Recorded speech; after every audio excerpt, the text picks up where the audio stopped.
Barack Obama, Sign of Promise, Child of Hope. The author is Nikki Grimes.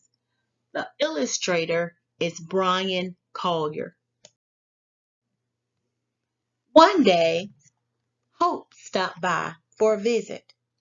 It was early evening, and a boy named David sat on a tenement floor glued to the TV. "Who's that?" the boy asked his mother, pointing to the screen. His mother looked up from a frayed sofa and set her newspaper aside. "That's Barack Obama," she said. "Barack a what? Barack a what?" "Barack Obama," she repeated with a smile. "I know it's a mouthful. Anyway, he's someone very special." "Why?" "Well, for one thing, how could those people are shouting his name because are they all friends? They must be friends. What's his name again? Boy, you are about to wear me out." "Sorry," David whispered. The mother patted a spot on the sofa beside her. "Come," she said. "If you sit still, I'll tell you his story." They used to call him Barry. His family stretched from Kansas to Kenya. His mama, white as whipped cream. His daddy, black as ink. His mama's folks, Gramps and Toot, were part of the first family he ever knew. Love was the bridge that held them all together. "I wish Grandma and Grandpa lived close by," said David. "So do I," said his mother.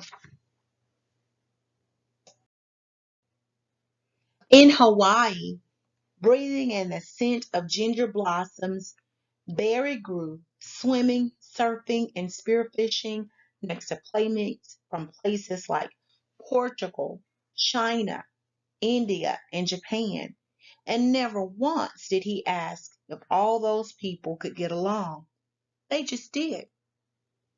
"Like the kids in my class," said David. "You're right," said Mother. Honolulu looked like heaven. But even though the blue of the sea was sharp enough to slice the sun, and the sun warmed the sand between his toes, and the sand sparkled like diamonds, nothing could fill the hole in Barry's heart once his daddy went away. His mom and Gramps and Toot told him brave and funny tales of his father's past to soothe his hurt and make him laugh. But that didn't stop Barry from feeling sad sometimes, especially when he heard the word divorce. "I miss my dad too," said David. "I know you do," said his mother. Barry's mom married a man named Lolo, and oh, the wonderland he took Barry to. Indonesia, a land of pet gibbons and pet crocodiles. Barry laughed himself silly, sliding in the rainy season mud. He caught crickets, flew kites, enjoyed in the jungle at the edge of his new home. A perfect paradise until the sight of beggars broke his heart. Barry started to wonder, will I ever be able to help people like these? Hope hummed deep inside of him. Someday, son, someday. "There's lots of poor people, huh, Mama?" "Yes, honey, I'm afraid so." "Mama," said David, "we gotta help them."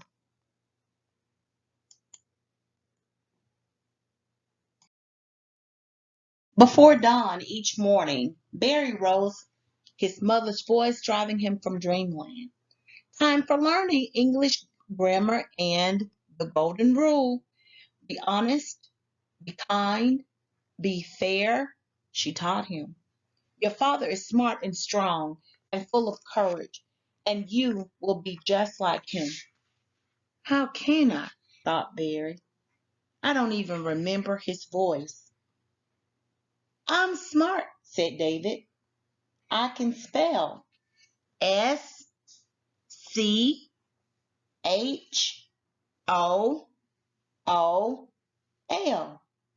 Very good, said his mother.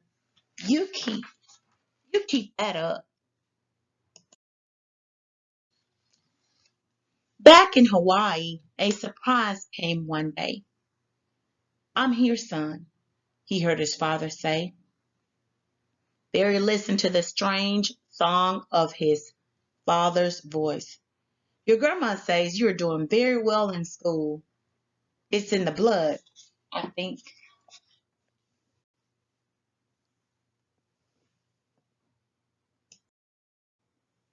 With this tall and skinny Harvard man, the one who lived in all those stories, for a time all Barry could do was stare.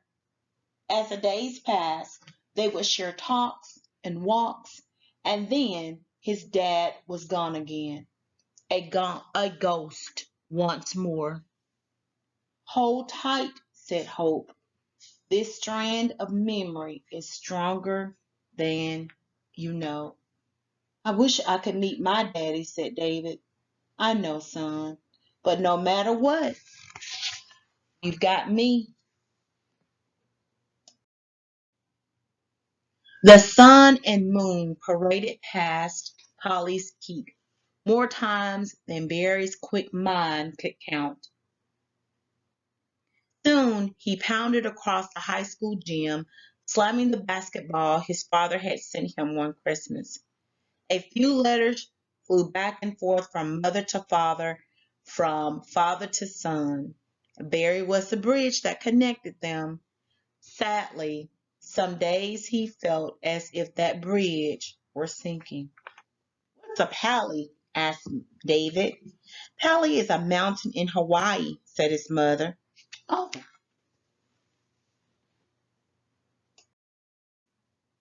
who am I? Asked Barry. I don't look like my mother. I don't look like my father. I only look like me. Barry was dizzy with questions. You're not your father, a friend told him. You're not your mother. You must choose your way, your own way. Choose what?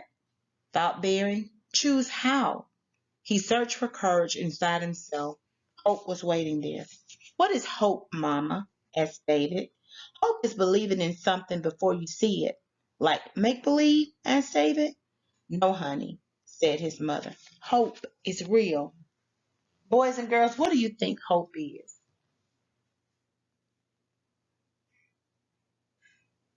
Absolutely. It's just like faith. It's believing in something and you work hard to do your best to make sure it's taken care of. Make sure it's done. It's an expectation, it's a desire for certain things to happen. Very good.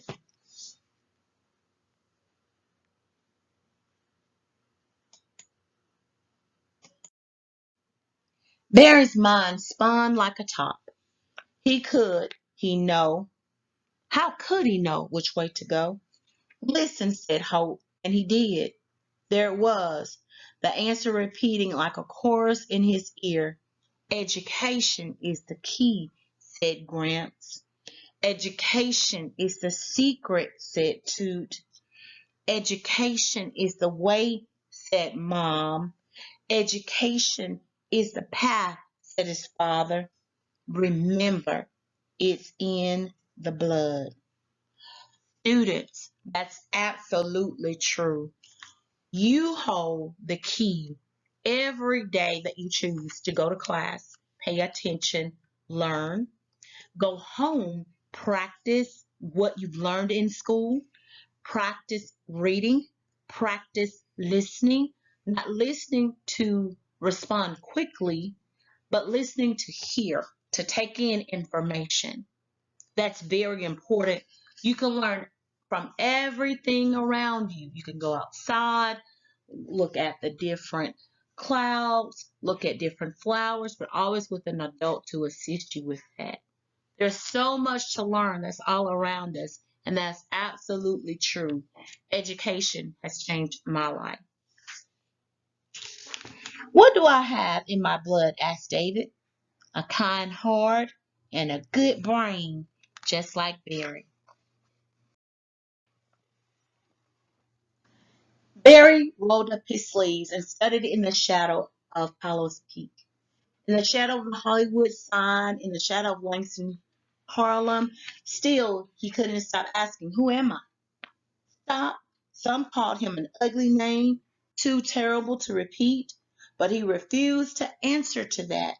Instead, one morning, he slipped on the name he'd been born with, the name of his father, Barack.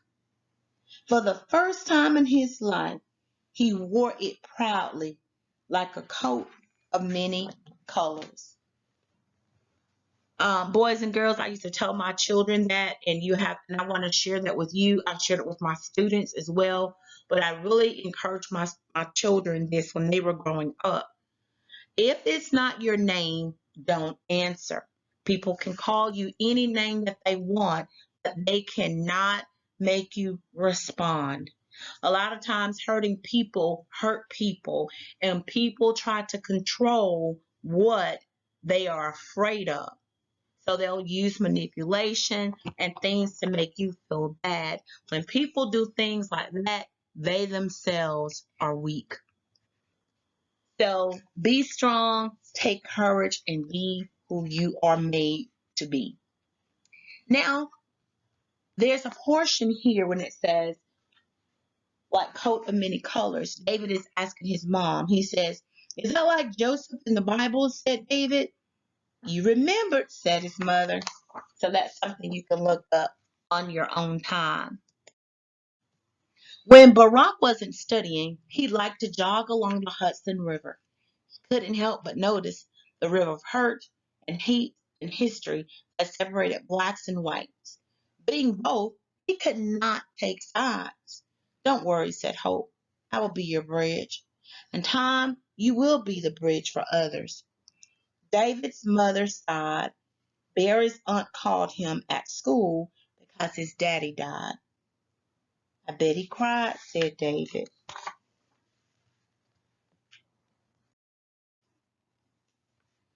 Barack hid his sadness. "Study," said the voices of his childhood.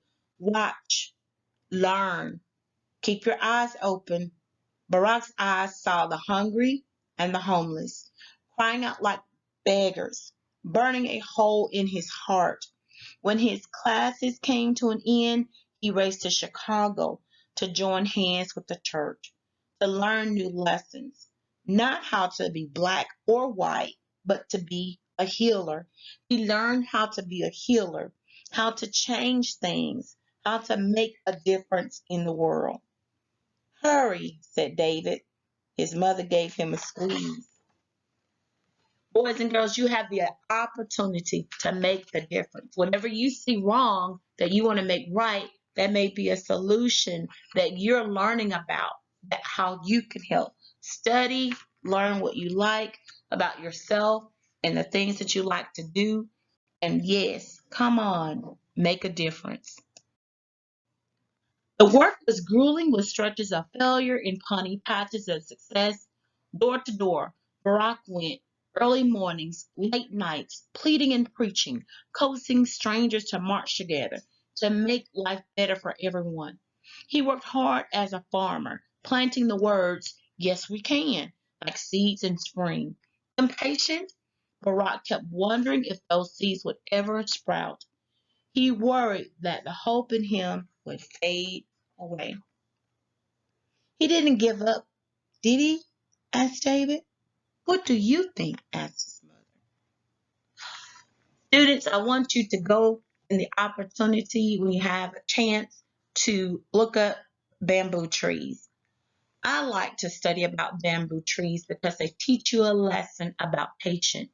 So when you get an opportunity, look that up for your learning. Bamboo trees. Very important message. One Sunday, when Barack was sitting in church, Barack heard God say, "Slow down. Look around you. Now look to me. There is hope enough here to last a lifetime. Barack smiled, tears rolling down his cheeks. Suddenly, he knew for certain hope would last long enough for him to make a difference. Why did he cry, Mama? They were happy tears, son. Happy tears.